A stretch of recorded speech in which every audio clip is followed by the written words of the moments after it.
let's get started. Good morning, and thank you for joining today's virtual event, Engaging the Artemis Generation, hosted by Senator Chris Coons and NASA Administrator Jim Bridenstine. They will be joined by Delaware's Lieutenant Governor Bethany Hall-Long and NASA astronaut Dr. Jeanette Epps. I would like to remind participants that this event is being recorded, and all participants will be muted for the duration of the event. I'm honored to introduce today's host, Senator Chris Coons, who proudly represents Delaware in the United States Senate. He sits on the Senate Appropriations Committee, Commerce, Justice, and Science Subcommittee, which funds NASA. And now I'm pleased to turn it over to our host, Senator Chris Coons. Thank you, and thank you so much to everyone who's joining us for this exciting WebEx broadcast. To Jim Bridenstine, who is the NASA Administrator, for helping organize and hosting today's event, and for connecting us with Dr. Jeanette Epps. There are more than 250 Delaware students joining us. As I hope you all know, but as you certainly will all learn today, NASA's Artemis mission has the goal of landing a woman on the moon by 2024, and it's something that I'm grateful NASA is championing. And to NASA astronaut Dr. Jeanette Epps, it is a huge honor to be here with you today. You've had an amazing journey so far as a physicist, a CIA analyst, an astronaut. Wow, just wow. And so many kids were excited to hear from you today. To my friend and colleague in public service, Lieutenant Governor Bethany Hall-Long, thank you for joining today. It is always great to work with you and to see your efforts encouraging more women and underrepresented youth to see the excitement and the possibility of careers in STEM. And helping with improved classrooms and investment in science education here in Delaware. My role is simple. It's to connect you, Dr. Jeanette Epps, to some incredible young minds in Delaware. We reached out to FAME, a statewide organization that does amazing work in connecting minorities to science and technology opportunities. And we reached out to Delaware's space grant students when we wanted to start. So my hope is that your answers to some of their questions will inspire some of the folks on this WebEx today to think more seriously about careers in space and in particular in science. I've gotten to know FAME over 25 years. They were a great partner. I guess it's more like 35 years now. When I ran a youth mentoring program on the east side of Wilmington, some of our most promising, most science-oriented youth participated in FAME programs. And more recently, I helped connect them to Boeing, which has a major manufacturing facility just a few miles from here up in Pennsylvania. Boeing also needs to recruit and hire STEM graduates and has been a significant supporter of FAME recently. And we've also invited folks who are students at Delaware State University, at Wesley College, at Del Tech, and the University of Delaware. All of those have some participation in space grant funding, and we've been particularly successful here in Delaware. We got another 4-year, $3 million space grant that helps us with engaging minorities, women, first-generation students of all backgrounds in STEM degrees. So they've performed above the space grant goals, and so we were thrilled that they renewed. A majority of our space grant awardees are to women. And I think 51%, in fact, I think that's a refreshing number for us to celebrate. Delaware is also where some significant NASA-related, NASA-funded work in heliophysics happens. And I'm pleased with the investment we've gotten from NASA for the heliophysics team here in Delaware, which helps provide timely warnings for folks here on Earth about solar events that might disrupt or be dangerous to communications or to human health. So I hope that we will incorporate in our conversation today how a diverse scientific workforce helps our national security, helps manufacturers, and help us be competitive globally. And Dr. Epps, I just was thrilled when looking back on your accomplishments so far to see that you'd worked for one of our country's, our world's leading manufacturers at Ford, that you'd helped our nation's security through the CIA, and that you are now helping expand the frontiers of science and human exploration at NASA. So I am excited for today's conversation. and to ask questions presented by a number of Delaware students. And I'm going to hand it over to my friend and colleague, Dr. Bethany Hall-Long, our Lieutenant Governor. Great. Thank you. Thank you so much to our U.S. Senator Chris Coons, who has been an ardent supporter of young, scientific-minded individuals in our state, who has been so passionate about making sure Delaware has the best resources and truly has the commitment to STEM, as well as you hear to the space grants. I am not going to speak long because I know our students are so excited to hear from Dr. Epps. All I can say to you today as your Lieutenant Governor, but also a research scientist at the University of Delaware and a professor, how really important it is that each of you are taking these opportunities, whether through FAME, through the Space Grant Program, as growing minds and student opportunities. I myself, a lot of times people assume that I probably grew up in a family who went to college and had opportunity, but quite not the case. I was raised in a very rural farming area. No one in my family went to college, and I was the first to pursue that and to go on and get my doctoral research, not only in nursing, but as a research scientist. So having spent some time in the laboratory around environmental health, having spent a lot of time in population health, and wow, has that ever been important during this pandemic to have those experiences? So I just want to say, keep your minds open, take those opportunities, and thankfully we have great leaders like our United States Senator, but we also have incredible individuals who are wonderful trailblazers and role models like Dr. Epps. But prior to hearing from her today, I am going to turn this over to the lead administrator here that's joined us, thanks to their commitment to seeing the work of FAME in the Space Grant Program, Dr. Jeff Bridenstine. And again, I just am so excited to be part of this. And I regret I will fade off video in a moment because of schedule, but we will be listening and tracking your questions. So Senator Coons, I believe you wanted me to turn this over to Mr. Bridenstine at this point, unless you had something else you wanted to add as the host. No, thank you. Well, let's invite the NASA Administrator, who is responsible for the strategic direction of NASA, to address our participants now. Thank you, Beth. Thank you. Well, thank you so much, Senator Coons, and thank you to the Lieutenant Governor, Hall-Long, whom I know is very engaged in all of the STEM activities, and that's really where NASA is headed. We want to inspire the next generation into science, technology, engineering, and math. And I also want to thank Senator Coons for his leadership on the Commerce, Justice, Science Appropriations Committee. NASA has a strong budget. NASA is one of those areas that it really brings people together. And if you look even across the globe, NASA has brought countries together. It's one of those areas where Republicans and Democrats and nations around the world can come together and say, look, we need to be thinking strategically for the next 30 years. What do we want to accomplish?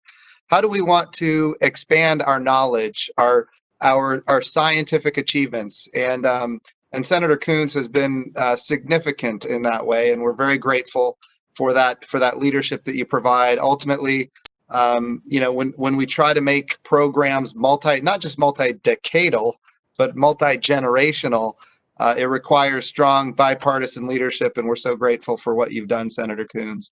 A couple of things that I think are important that I know there's people that are listening that are even in middle school or high school or even college. The future is bright in space exploration and space science and discovery. We think about what's happening right now in low Earth orbit on the International Space Station. We're advancing capabilities and technologies that are going to be transformational for human life right here on Earth. That's why we do what we do. So what is the value of having this orbital laboratory, the International Space Station, in orbit around the Earth? What is the value of it? The value is the microgravity of space. Imagine being able to compound pharmaceuticals in microgravity in a way that you cannot do here on the Earth. Or imagine being able to advance immunizations in microgravity in a way that you can't do within the gravity well of Earth. Immunizations like for salmonella, which in the United States, people think, well, salmonella, that's not a really big problem. But if you go to a lot of countries that are not as fortunate as the United States, I know Senator Coons is very focused on Africa, for example. You know, it's the third leading cause of death of infants in countries that are not as fortunate. So we really need to be thinking about how do we advance these immunizations. We've advanced immunizations, for example, for pneumonia, which has been transformational for human life here on Earth. But it goes beyond that. Right now, we're proving that we can use adult stem cells. In fact, your own skin cells. We can use your own skin cells to create your own tissue in the microgravity of space. If we try to do it in the gravity well of Earth, the tissue just goes flat. But when we do it in space, it can grow in 3 dimensions. And that opens up an opportunity for us to do all kinds of magnificent things, eventually maybe even creating your own organs for you. And what we're trying to do is fundamentally change the economics of space. So if, for example, we can save lives and improve the human condition here on Earth by using this valuable resource that is microgravity, or think of it as zero gravity. Those are the kind of things that we're focused on. Right now, we're proving with advanced materials, we can create materials so thin that we can replicate the retina of a human eyeball. So somebody who has macular degeneration doesn't have to lose their eyesight. That's going to be transformational for all kinds of people around the globe. So imagine flying a box that fits in the size of your hand. And in that box are all the materials and all of the robotics to ultimately provide 1,000 artificial retinas that are each reimbursed by insurance at about $50,000 a piece. All of a sudden, the business case closes and people will go and do these kind of activities with not just government resources, but public-private partnerships so that we can save lives and improve lives here on planet Earth. That's what this is all about. So we're working quickly to commercialize these capabilities. A lot of you have seen that we launched a SpaceX rocket not too long ago with our 2 astronauts, Bob and Doug. That was part of what was called the Commercial Crew Program. Jeanette Epps, who's going to talk in just a few minutes, she's part of that Commercial Crew Program, and she's going to go to the International Space Station on another commercial vehicle called Starliner, which is built by Boeing. So we're very excited to see her great work on the International Space Station.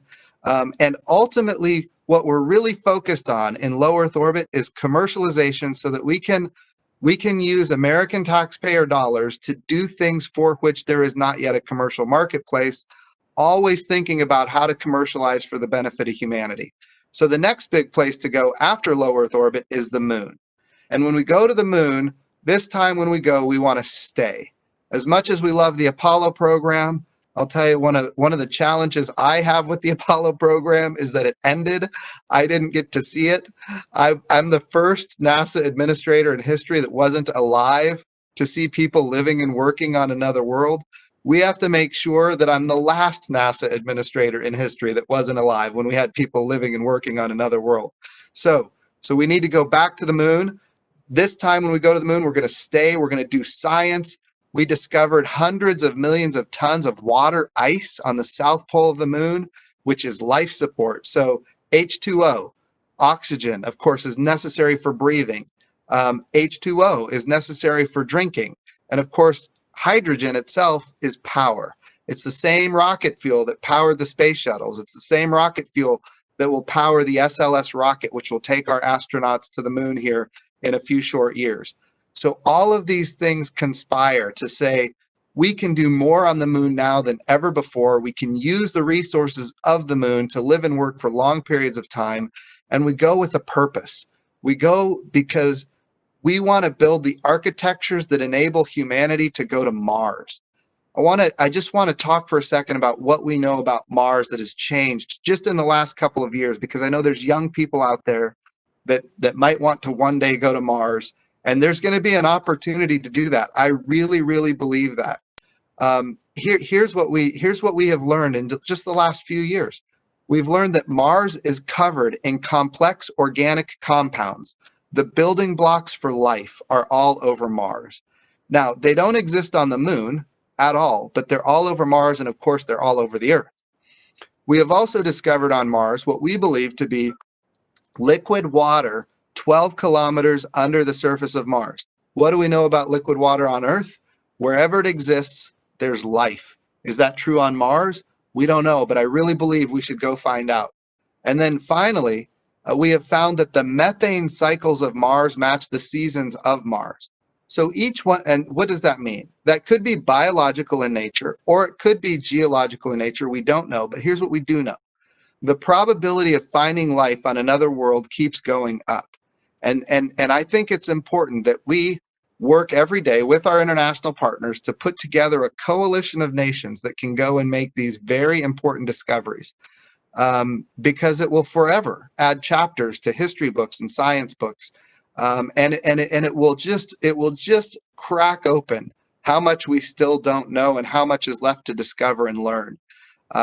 And I also want to be clear, I'm not talking about finding bunny rabbits on Mars or anything like that. I'm talking about maybe finding microbial life, which would be stunning in itself. So we have a big agenda at NASA, and I'm certainly excited about the future, and I'm thankful to the Senator for all of his great support for our programs. And now I get to introduce somebody who I think everybody is really excited about, and of course, that is Dr. Jeanette Epps, who is a physicist by undergraduate training. Of course, she went on to get a master's degree and a PhD in aerospace engineering. And then, of course, as Senator Coons talked about, she had a great career with Ford, a great career with the CIA, serving her country. And then she decided, because she hadn't done enough, she wanted to become a NASA astronaut. And of course, she has been selected. She's been training, and now she's been selected for a mission to low Earth orbit, to go to the International Space Station, and to advance all of these capabilities that we've been working on in low Earth orbit. But ultimately, look, she is one of those astronauts that very well could one day find herself walking on the moon. And so this is very, very exciting for all of us at NASA. And without further ado, I will turn it over to Dr. Jeanette Epps. Thank you, sir. Thank you, Administrator. It is my pleasure to be here with all the students and with the Administrator, the Senator, and the Lieutenant Governor. I hope you guys feel the excitement. Every time the Administrator speaks, I get this sense of excitement that I feel all the time, because I get to be one member of the team of space explorers at NASA, along with the Administrator. But I just happen to be one of the astronauts, and so I get to be one of the visible people that you see. But there's so many more to this team. And what I'd like to do today is, I have so much I want to tell you guys. I want you guys to be very successful. So I want to tell you a little bit about the training that we do, so that you can know what you need to do in the future and how to apply to the Astronaut Corps, what things you need, what we do. I want you to feel the excitement. I want you to join. So I'm gonna show you a little bit about my background, some of the training, just a little bit about the Commercial Crew Program, and then talk about Artemis and show you some of the team members that are working on that. So bear with me. I'm gonna go to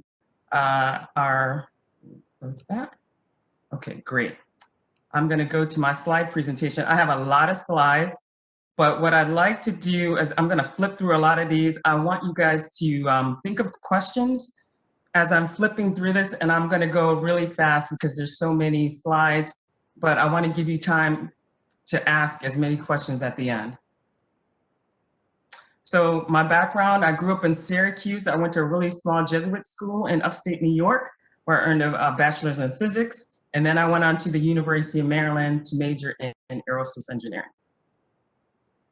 And so you guys would be surprised to know that after high school, I spent another 11 years in school.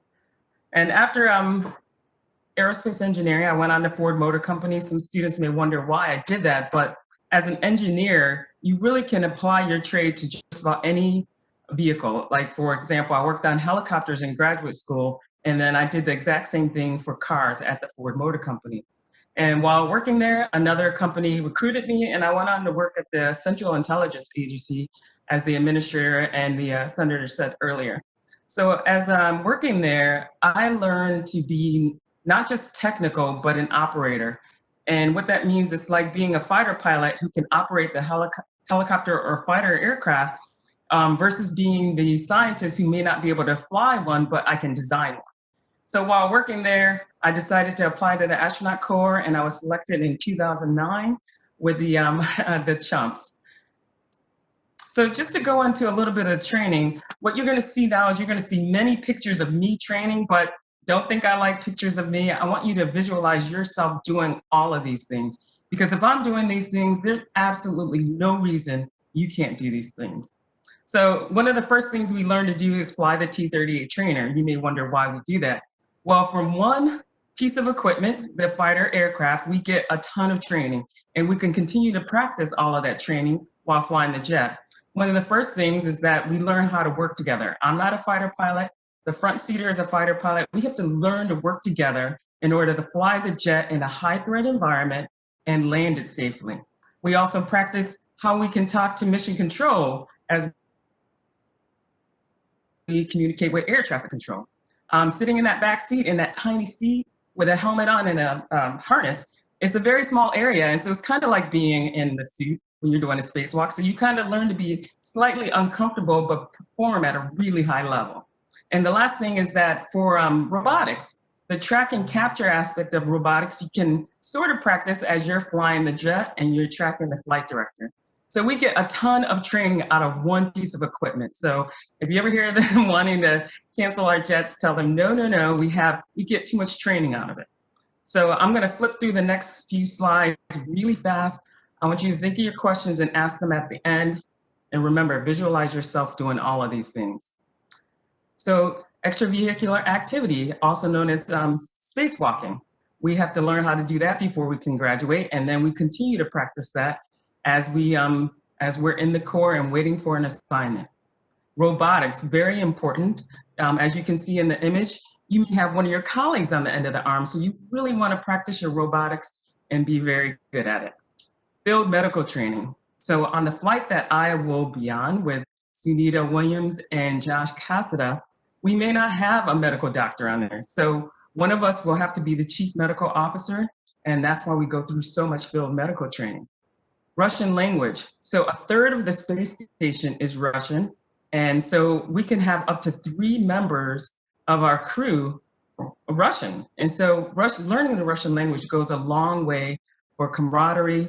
And also if you're flying on the Soyuz, it helps you understand the panels, reading the procedures. So it's a very important thing that we do. Field geology. As you guys know, you are the Artemis generation. So one of the big things we'll do on the moon is geology. A couple other things that we do for learning to be more self-aware, learning to understand our colleagues, is we do these outdoor leadership training seminars. And it's where we're out in the middle of nowhere. In this case, we were in Moab, Utah, and we camped out for 10 days. And as you can see, I had a pink shirt on. You would think that that was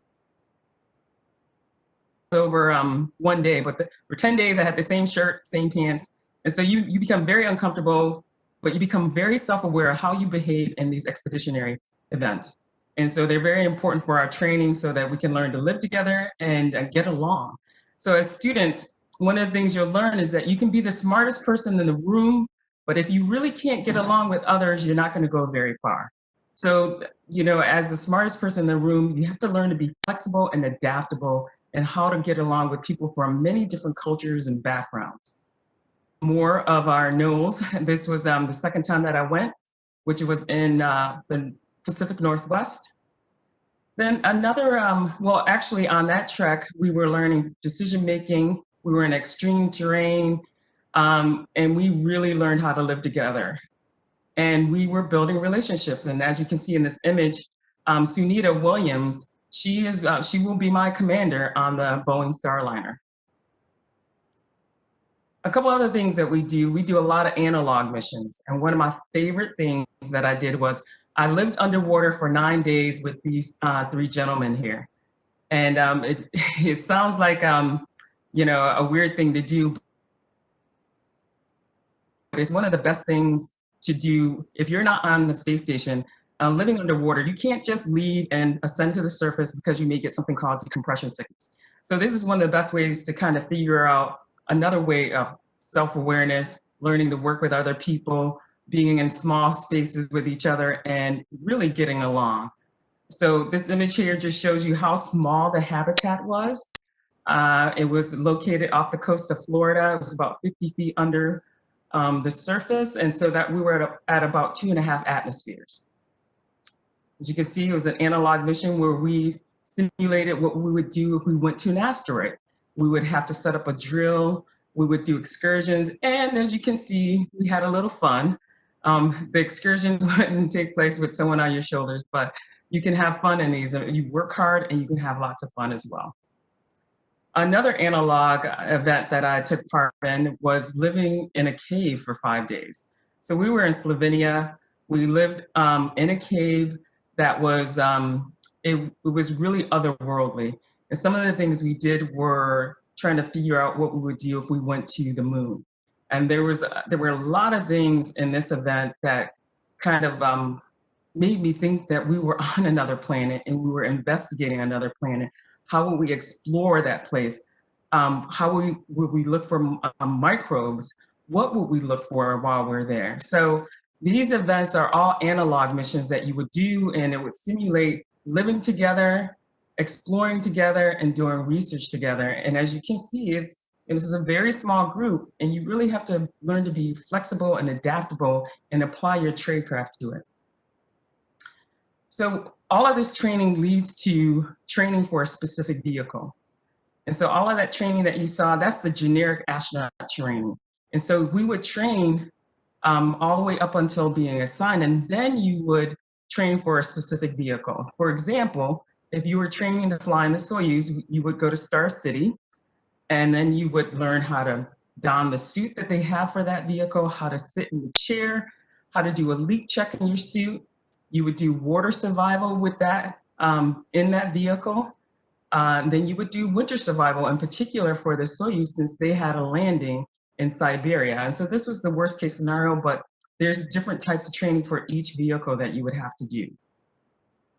You would have exams, lots of exams. And then, you know, that's just for one vehicle. So, and that's all to go to the International Space Station. And so what that, so at the International Space Station, as you know, as an astronaut, our job is to train to fly to space. On the space station, we would conduct experiments and we would maintain the space station. And that space station could be the International Space Station, but it also could be a space station around the moon. So with that, just a couple of things.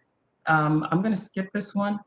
So why do we do microgravity research? I think the administrator talked a little bit about this earlier, but I wanted to impress upon students how different things can be and look once you take away the force of gravity.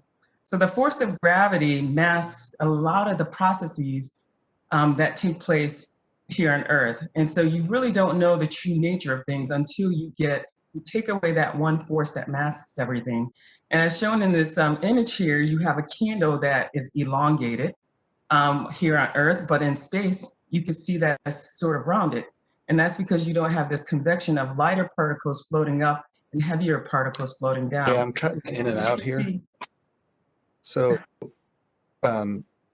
it's very Okay.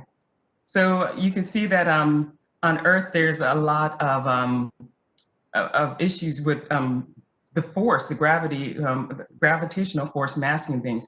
So in space, we know that when you take away the force of gravity, you have certain things like your genes that are expressed and some that aren't expressed. The administrator talked about salmonella and how it becomes more virulent in space. Once you take away the force of gravity, you can see the true nature, and then you can start designing things and developing things around the true nature of a thing. And even then, we can start developing countermeasures to how the body reacts to being in low gravity. And then also we can start developing things for when we get out of the Earth's protection. So there's a lot of neat things that we can do when we take away the force of gravity, and so much more research. So currently, we have mainly a cargo capability to the space station. And now we have SpaceX as well that's taking our astronauts to the space station. Up until that launch last May, we only had the Soyuz to go to the International Space Station, but now we have SpaceX Dragon. Let me go to that. And then I'm gonna have to go back. And we have the Boeing CST-100. So for each of these vehicles, you have the generic training that you would do as an astronaut, and then you would have specific training for the vehicle that you're flying on. So I'll fly on the Boeing CST-100, and I will have to, I think I'm gonna not talk so much about this because there's a lot of proprietary things that are happening with that right now, and I'm training to that. So in the near future, you'll learn a lot more about the Boeing CST-100. I noticed at the top that I still have 2017. That date has changed, as you know. And so hopefully in the near future, I can give you more details on the Boeing CST-100, but I'm very excited to fly on Boeing. I've worked with Boeing in the past. It's a great company to work with, as well as SpaceX. So look for that in the near future. So with that, I want to go on to talk a little bit about Artemis. And one of the things here, you'll see Marsha Langstrom's name at the bottom, and I wanted to thank her. She's another team member at NASA, and she put together a lot of these slides on Artemis. She's one of the people who talk a lot about Artemis. And I recently did an event with her and several other members of the team.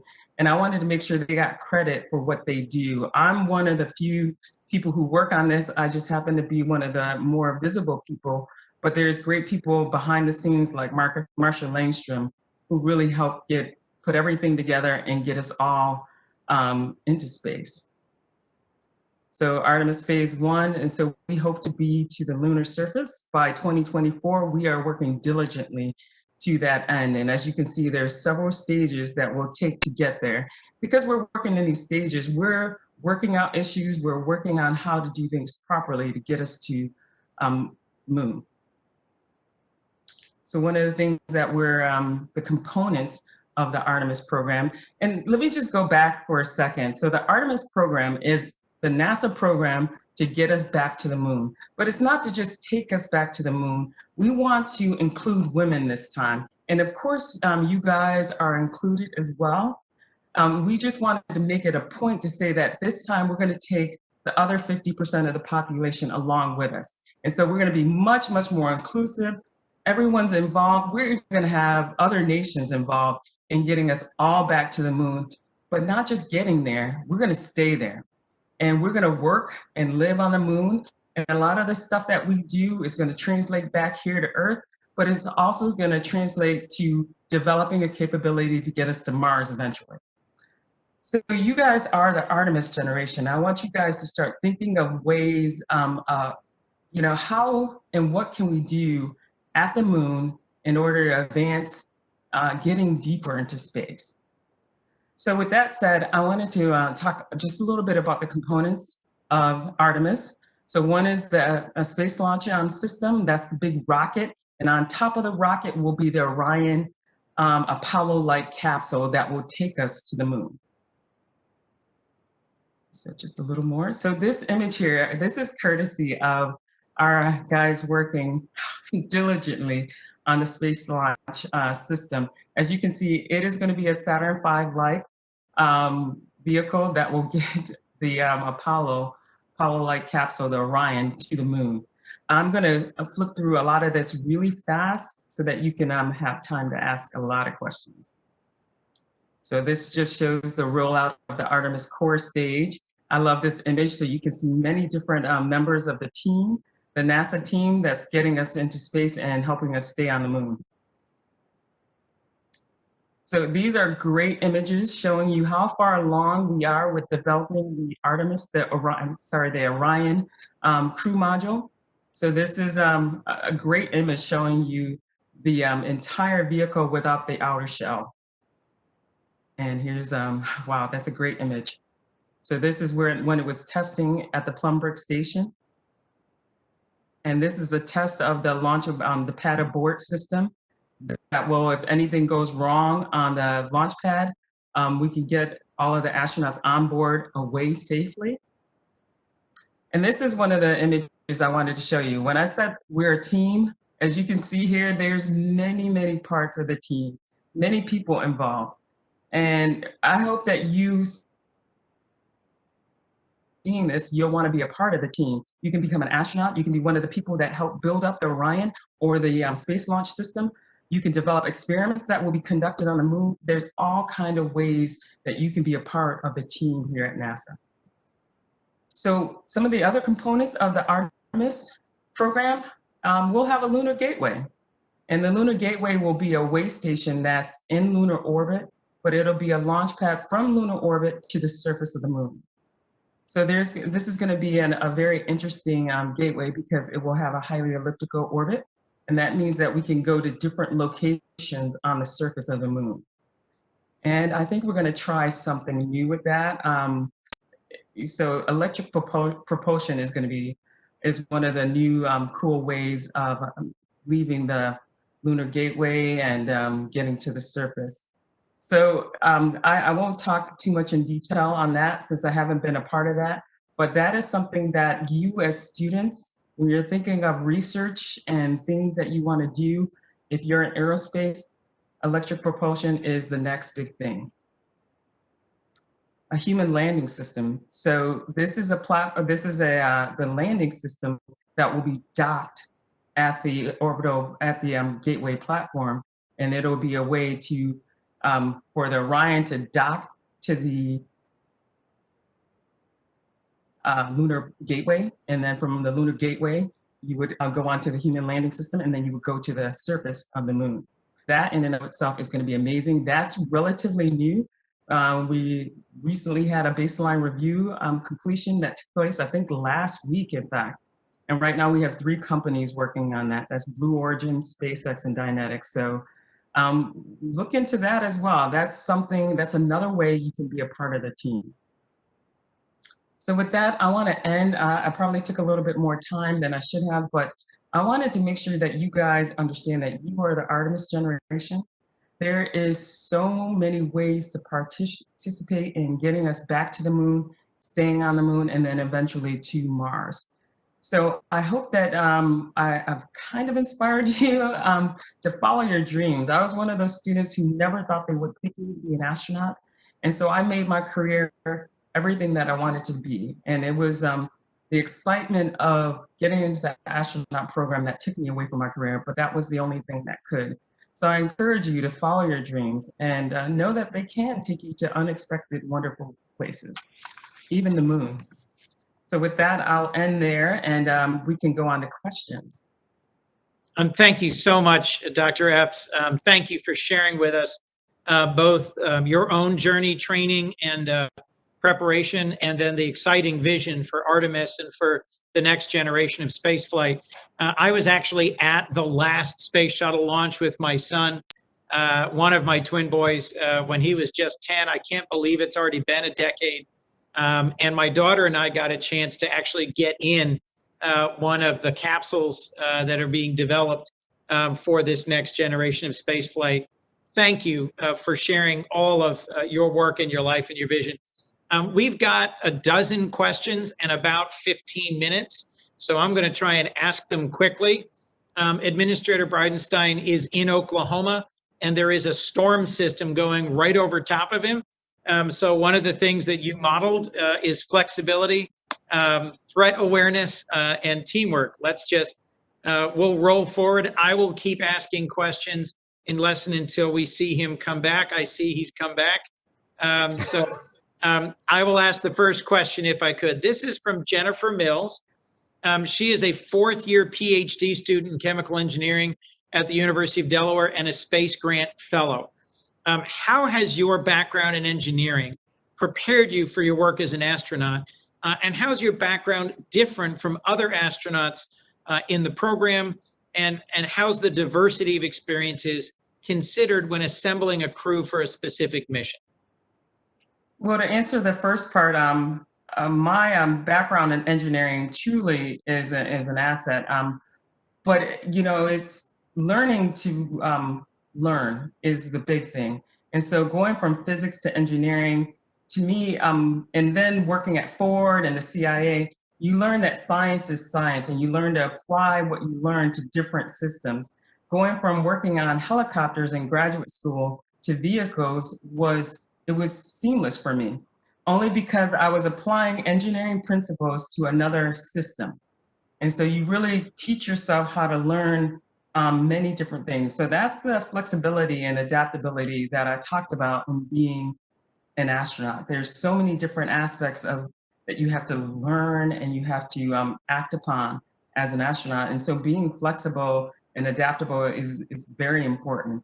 And then my career, you know, one of the big things that I noticed was when I worked at Ford, I worked mainly in the lab. I was very technical. I was very, I didn't have a lot of operational experience. And as I said, operational meaning, you know, I could be a fighter pilot who really doesn't have a background in aerospace, but I know how to fly the plane. I know how to test the plane as well, but I may not be able to design it. And I can be an aerospace engineer who can design a plane or a helicopter, but I can't necessarily fly it. And so when you have these two aspects come together, you're really technical and operational. And that's, to me, was how an astronaut has to act and behave. There's times when you have experiments on board, and it's your technical background and experience that can help the scientists on the ground conduct a successful experiment. So there's many different ways that an engineer, a scientist, and becoming more operational, it just all fits together very well. Great, thank you. Administrator? Yes, sir. Okay, so I've got a question here from Sydney Hall. She's a senior graduate student at Wesley College of Dover, Delaware, and this is a question for astronaut Dr. Jeanette Epps. And I think this is actually perfect for you, Dr. Epps. I was unaware that you had done that underwater training.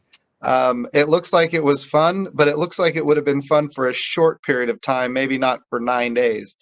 But here's the question. It says, how does being in space and being so far away from loved ones and civilians impact the crew's mental health? Well, I think that a lot of this goes back to the people who really want to become astronauts. We love our families, but we also love what we do. And so living underwater for 9 days and you're away from your family, we still had contact, you know, through phones, through different media while underwater. And it's the same now on the space station. So we have near continuous communications with the ground. The crew members have telephones that, well, they're kind of like communications through their laptops to talk to their loved ones on Earth. They can call them. So there's different ways that you can maintain your, just your emotional stability. I mean, we as a crew, we get along well. We have a common mission, and so that bonds us together. We do have, we have separate crew quarters. So if you need a minute where you just, like, I'm an introvert and I love Sunny and Josh, and we've already had a lot of fun together. But you know, being an introvert, sometimes you just want to go into your crew quarters and read a book. And so on station, we have means to read electronic books. We even have movies. So you really don't feel like you're so separated from the rest of the world. And I really do think that, especially like living underwater, the 9 days went by so fast. But that's partly because we bonded as a group. Aki Hoshide from the Japanese Space Agency, Thomas Pesquet from the European Space Agency, Mark Vandehei, and then we had 2 half-techs, so there was a total of 6 of us. And we're all from different places, but because we bonded around having a common mission, I think it made things much more lively and much more fun. That time went by so quickly. I've got a question, if I might, to both of you, to Dr. Epps and to Administrator Bridenstine. This is from Xavier Carroll at Eastside Charter School. Are we planning to mine asteroids? And if so, would we be mining them up in orbit, or would we take pieces of asteroids and somehow bring them either to the Earth or to the Moon to mine them there? That's a good question. I'll go first, and then I'll turn it over to Dr. Epps. So when we think about the moon, and this is an interesting thing, and I don't think people think about it very much. But you know, every once in a while we find these meteorites that have impacted the Earth, and they sometimes have very valuable metals in them, very precious, and metals that are very important for national security, for example, platinum group metals. And a lot of these, what we call rare earth metals, are not earth metals at all. These rare earth metals are in fact asteroid impacts from billions of years ago. And the problem with the Earth is that it has a very active geology and a very active hydrosphere with lots of water and a very active atmosphere. And so anything that impacted the Earth billions of years ago is not today where it was billions of years ago. And so that's why these rare earth metals are so trace. And when you find them, they're hard to come by, and they're very valuable. And in some cases, you have to buy them from countries that are not friendly to the United States. Well, it just so happens that these rare earth metals are not earth metals, they're metals from space. And the moon, look at the moon, look at all of the impacts that you can see on the moon. And it doesn't have an active geology, it doesn't have an active atmosphere, it doesn't have an active hydrosphere. So anything that impacted the moon billions of years ago is today right where it was billions of years ago, which means there could be a lot of resources on the moon. There could be a lot of resources on asteroids. Some of you saw just last week, we touched down to take a sample of an asteroid in deep space. And we were so successful, we collected so much material that we couldn't get it to the head of the mechanism, the arm. We couldn't get it to close. Now we're storing the material. It's all going to be fine. But every asteroid is very different, and things that impact the Earth, the things that impact the moon are very different. There could be lots of valuable resources there, and in fact, those resources could change the balance of power on Earth depending on what gets discovered. So it's important that we maintain a leadership in this exploration and discovery of the moon, and of course, even deeper into space. So the answer is yes, I think it's important for us to continue to do science. NASA is we're not an agency, we're not chartered to go mine or extract resources. That's not our job. Our job is to do discovery and science exploration. But look, there are people out there and industry that is out there, and they are interested in getting resources from space.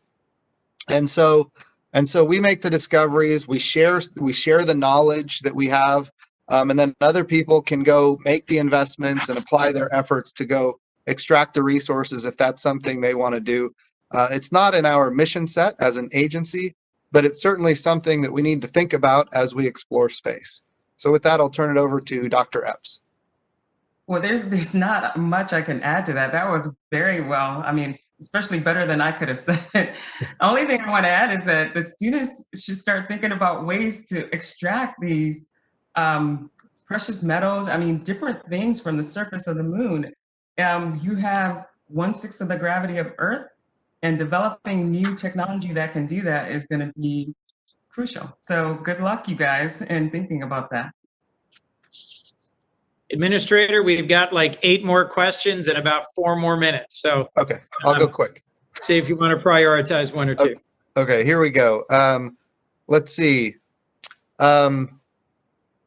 Okay, this is from Eric Steinman, chemical engineering student, University of Delaware, for Astronaut Epps. What was the biggest takeaway from the ESA caves and NEMO, NASA Extreme Environment Mission Operations programs? In what ways do you think these effectively simulate life in space? And do you think your training made the isolation of quarantining to avoid COVID-19 more manageable? That's an interesting dynamic. Quarantining, we think about how difficult it is now with COVID. A lot of people have to quarantine. What have we learned from your experiences and from the ISS as far as quarantining? Well, some of the things that I took away from NEMO and ESA Caves is that, you're in these events with a certain number of people, your crew, And it's how you bond together that makes the difference. And in each case, the group that I was with, we bonded over having this common mission together. And in caves, my colleague Takuya Onishi said it best. Every day we banded together to overcome the threat of the cave. So in each of these missions, they both had an element of real consequences, like you could really hurt yourself in many different ways. And that's kind of like understanding the risk of space flight, understanding how to take care of yourself so that you're not I'll just say, for lack of a better word, a hindrance to the group, but also how to take care of your other crewmates. So in caves was probably the most extreme event that you could do. And don't get me wrong, Nemo was extreme as well, because you're living underwater and you understand that you can't just leave the habitat and resurface because of the threat of decompression sickness. But in caves, we had these huge ravines that we would have to descend into or climb out. It was very wet, so we had to really take care of each other. So that's one of the biggest things that I walked away with in both of those events, that you really have to take care of yourself and your crew. And so quarantining is kind of the same. I mean, I think a lot of people are quarantined with other people, and then their only way to the world in some cases is through, Zoom, through Teams, through WebEx. And we have these cameras and we talk to each other through this way. And even on orbit, this is how we can communicate with our family back here on Earth. So it's almost the same thing. So for me, quarantining, maybe there's a lot of aspects to what we do in the Astronaut Corps, like even the analog missions that we do, that kind of during quarantine were seamless, because this is how we would behave in an extreme environment or on the space station.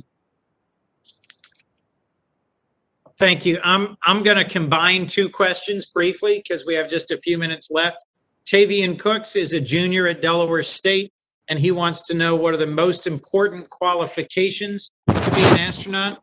And then more specifically, Brendan Swanwick is a second-year honors biomedical engineering student at UD, who noticed your rotorcraft research at University of Maryland and is applying to do an identical project at Ames Research Center, and wondered how your rotorcraft research helped lead you to become an astronaut.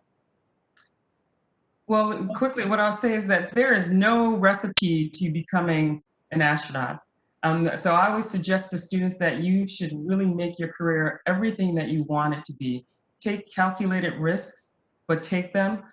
Stay fit and healthy. Push the boundaries of who you are. Learn to skydive. Go on these extreme treks in Moab, Utah. Different things like that. So I kind of encourage you to be highly technical, but get out there and do some other things. And so I wish I could give you a recipe. If you looked at the backgrounds of all the astronauts, you'll see how different, especially in the last 4 or 5 classes, you'll see how varied our backgrounds are. And so make your career everything you want it to be. Understand the requirements for the Astronaut Corps. Make sure you have those minimum requirements and keep excelling and achieving. As far as rotorcraft, one of the things I said earlier, and I've learned over the number of years, is that, being a scientist and applying what you learn to different systems is very important. So rotorcraft, helicopters are such a complicated beast. People are still surprised that they even fly. It was so complicated, but you apply all those engineering principles to that one vehicle. You learn so much about engineering. You can take that and go just about anywhere. And that's kind of what I did. At Ford Motor Company, I worked on vibration reduction in vehicles and safety devices. And then at the CIA, one of the things that I can say is that I was an analyst, and I worked on non-proliferation issues with respect to aircraft. So you can, in that vein, you're kind of working as a reverse engineer. So it wasn't just rotorcraft, it's learning your engineering craft to as deep of a level as you can, and then applying it to different things. So I would encourage you to become extremely technical, learn how to teach yourself, And that's pretty much what it boils down to how can you learn to learn. And I was excited to read that you're a patent holder from your work at Ford, that you're part of a team that applied for several patents and you're a patent holder. Administrator, I think you're going to get the last word here, maybe the last question. Okay, and Senator, if you want to go a little bit longer, I can do that as well. Oh, good. This is a I'm question. happy. Okay, this is let's see. I've got two questions here. One, I think Dr. Epps has already kind of answered. It's for her. It's for her, either her or me. It says, "Is there a college major you have to choose in order to work at NASA?" And I think Dr. Epps very correctly identified that the answer is no. We have a lot of diverse backgrounds at NASA. I will tell you what we look for, and I think Dr. Epps exemplifies this. What we look for at NASA is sustained superior performance. And so if, STEM fields are very good, but we also, we also need people at NASA. Maybe you're not necessarily interested in being an astronaut. We need people at NASA that are good communicators, people that can talk about the missions that we're doing and why. Because remember, what we do is public, and we need to make sure that the public understands the importance of the missions that we do and how it benefits humanity. For example, I like to talk about the little camera that I'm talking to right now. This camera and this computer was designed for a robot that went to Mars back in the early 2000s. And now it's, Nokia actually licensed a camera for the first time, licensed the technology and put it into a cell phone. And all of a sudden, everybody on the globe now has cell phones in their cameras. Not everybody on the globe, but a lot of people.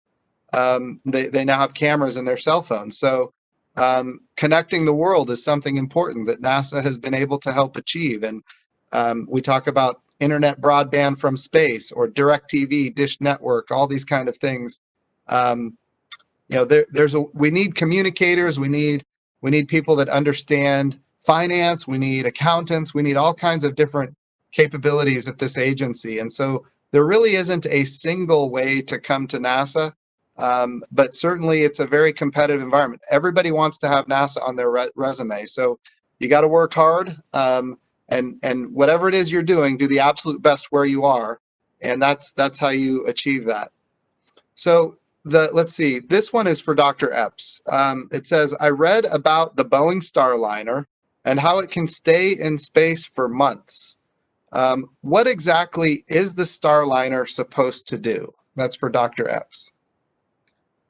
Well, the Starliner is a commercial vehicle where NASA, we buy seats on a Boeing vehicle and it takes us to the International Space Station.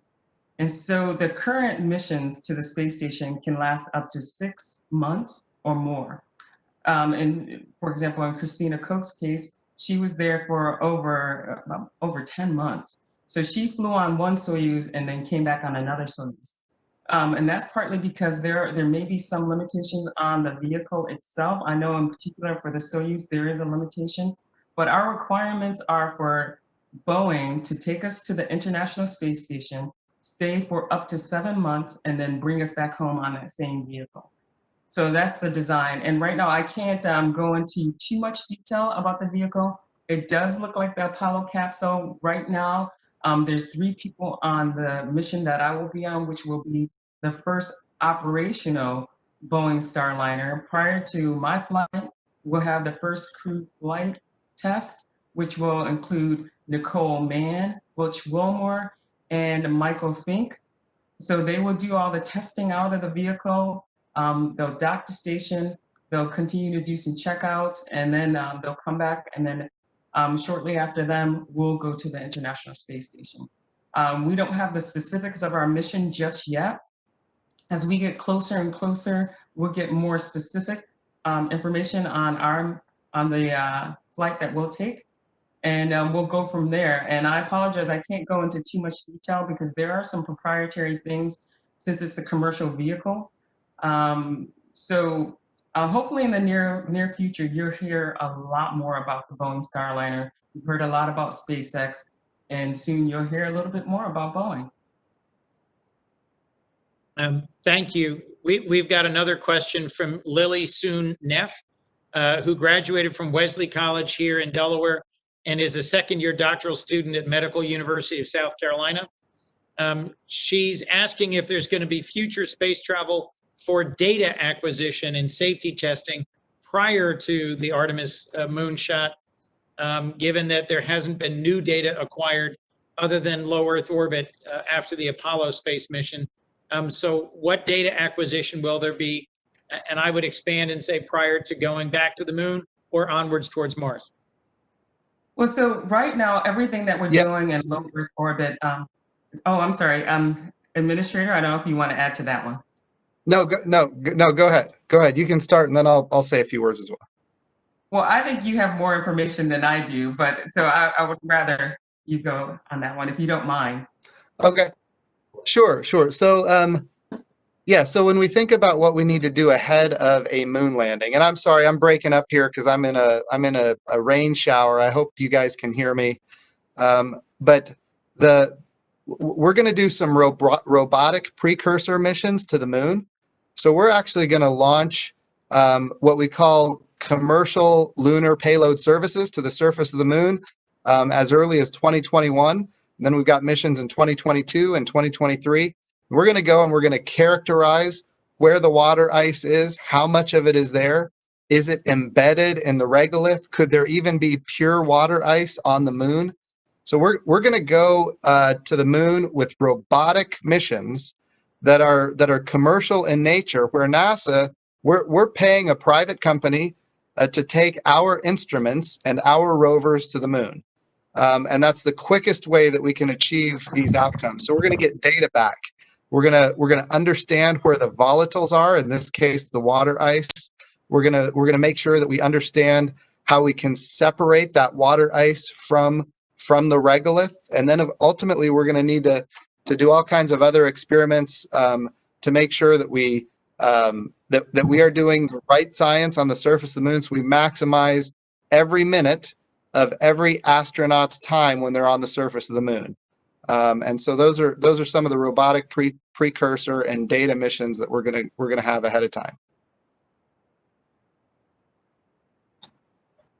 Okay, now we'd like to move into closing remarks. Senator Coons?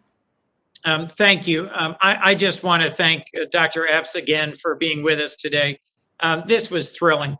One of the things that I enjoy doing here in Delaware is advocating for science and scientists and for scientific exploration. I trained as a chemist. I spent 8 years working for a materials-based science company, and one of the products of that company is actually now the outer layer of the spacesuit, has been since the days of the Apollo mission. And there's actually a company here in Dover, Delaware, ILC Dover, that manufactures spacesuits for NASA and has since its earliest days. We also now have a very first time ever dollar innovation coin that features Annie Jump Cannon.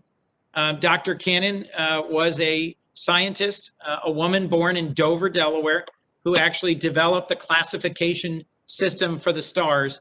She was an astronomer.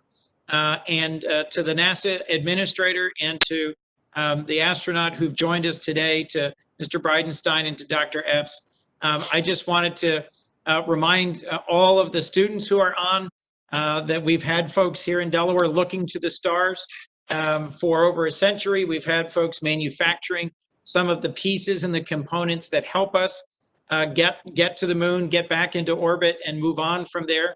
And this has been a thrilling and a compelling session. So I just want to thank you both so much, both for what you're doing to expand the boundaries of human knowledge and exploration, and for helping bring the excitement of NASA and human space exploration to hundreds of Delaware students at all levels who've joined us today. Thank you. Well, Senator Coons, I want to thank you for your leadership and support of NASA throughout your time in the Senate.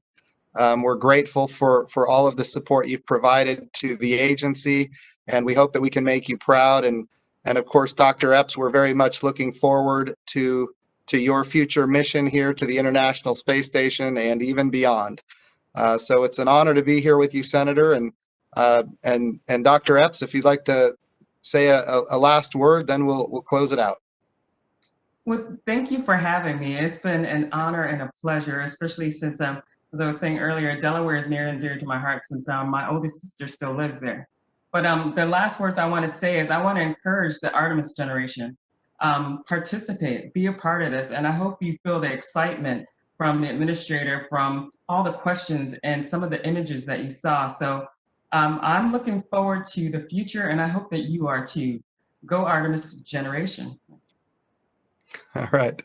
So, Thank you all. thank Thank you. you very much.